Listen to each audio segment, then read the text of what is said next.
என்பதையும் திருவள்ளுவர் எடுத்துரைக்கிறார்.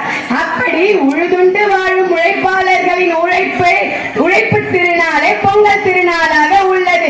பொங்கல் பண்டிகை 4 நாட்களாக கொண்டாடப்படுகிறது.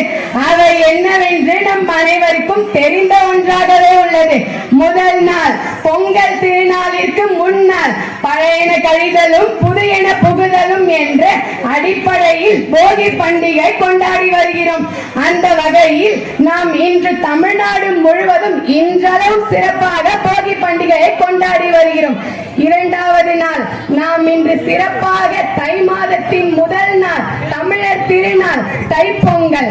ஆடியிலே விதை விதைத்து ஐப்பசியில் களை எடுத்து மார்கழியில் கதிரெடுத்து எங்களுக்கு பயிரை பரிசளித்த பரணிக்கு பொங்கலிட்டு வணங்கும் இந்த திருவிழா தைப்பொங்கல் என்னும் பெருவிழா.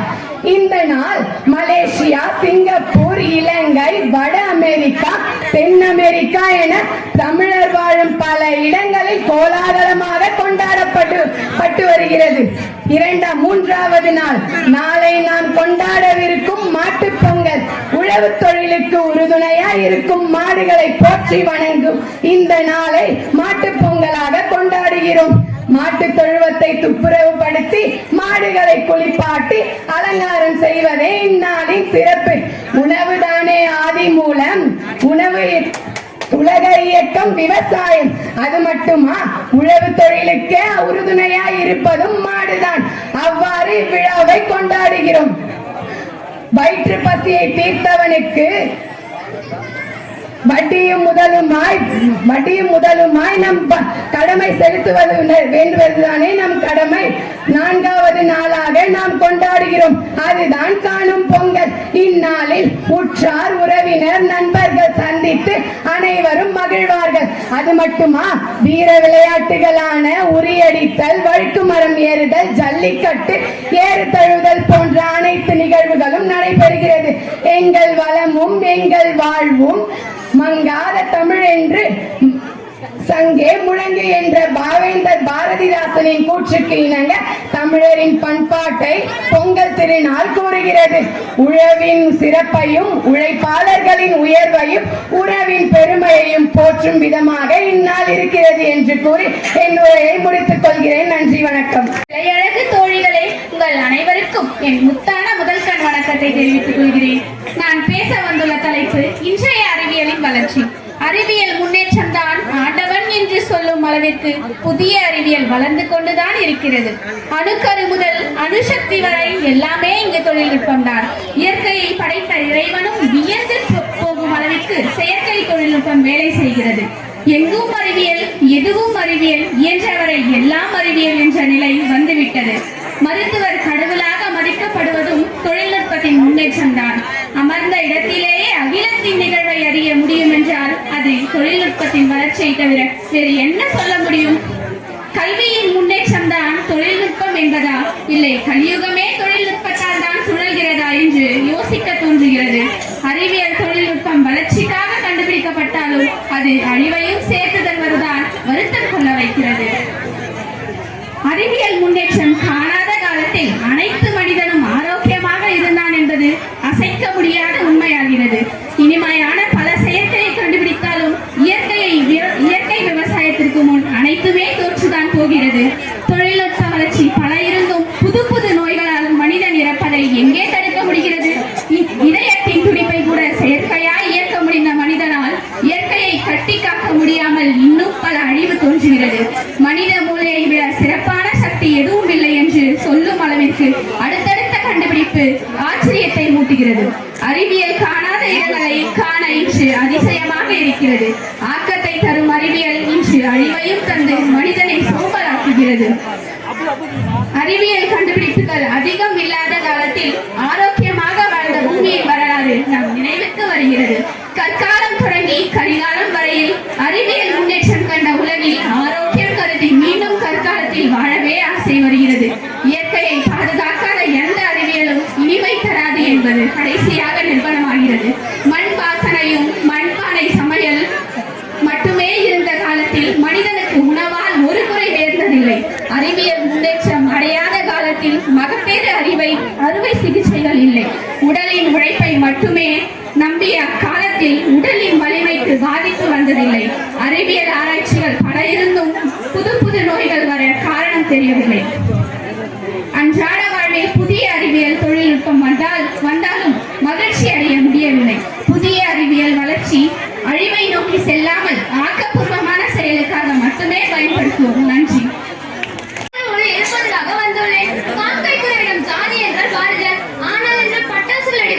அனைத்தும் பழந்து விடுகின்றன. அதன் காரணமாக நான் இப்பொழுது பழக்கிற வழியாக உங்களுக்கு காட்டுகிறேனே. முதலாக மயில்.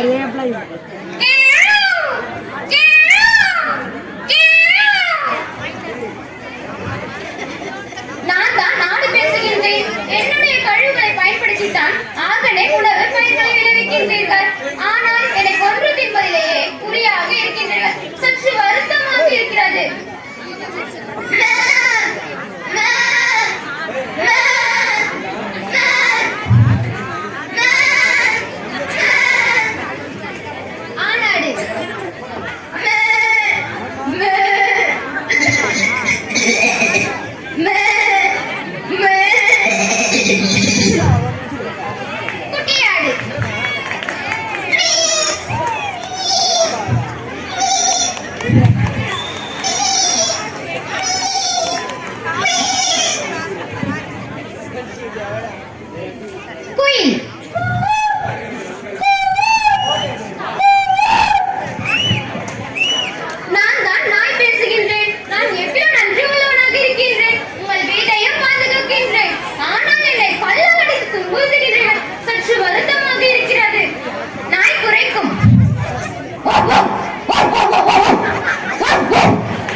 நாயும் சண்டை போட்டால் எப்படி இருக்கும்?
Okay. கழுதை நான் புதை அரைக்கிறேன் என்று என் பேரை சொல்லி சொல்லி கழுதை கழுதை என்று திட்டுகின்றார்கள். எனக்கு ரொம்ப வருத்தமா. அந்த அழுகுமுடையை சுத்தம் செய்து மீண்டும் சுமக்கின்றேன். எனக்கு சந்தோஷம் இல்லை இல்லை, சற்று வருத்தமாக இருக்கிறது. உங்கள் சுற்றுப்புறத்தை நீங்கள் சுத்தமாக வைத்துக் கொள்ள என்றால் நீங்கள் எப்படி வாழ்வீர்கள்?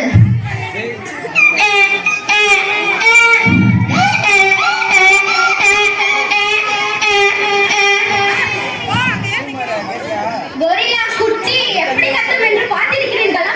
ஜூவிற்கு போய் பார்த்திருப்பீர்கள். ஆனால் இப்போ நீங்க நேரிலே பார்க்க போறீங்களே.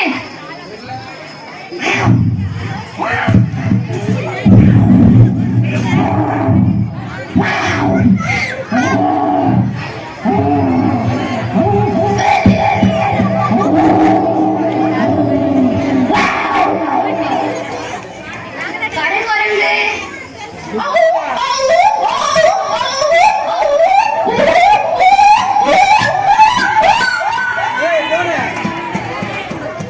கோழி கொக்கரித்தல் எப்படி இருக்கும்?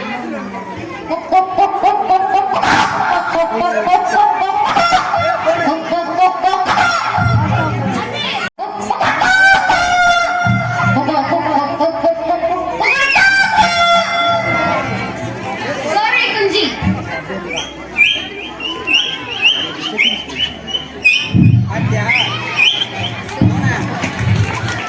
என்னை கோவிலில் பார்க்கின்றீர்கள், ஆசீர்வாதம் வாங்குகின்றீர்கள்.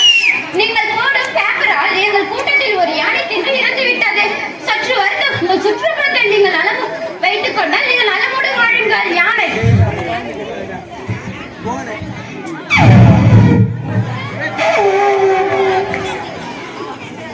பாம்பு நான் உங்கள் வயல்வெளிகளில் இருக்கின்றேன். உங்கள் வயல்வெளிகளில் இருக்கும் எலிகளை பிடித்து தின்னுகின்றேன். உங்கள் வயல்வெளிகளை சுத்தம் செய்கின்றேன்.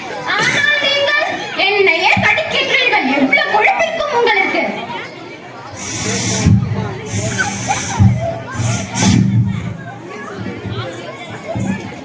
சிங்கம்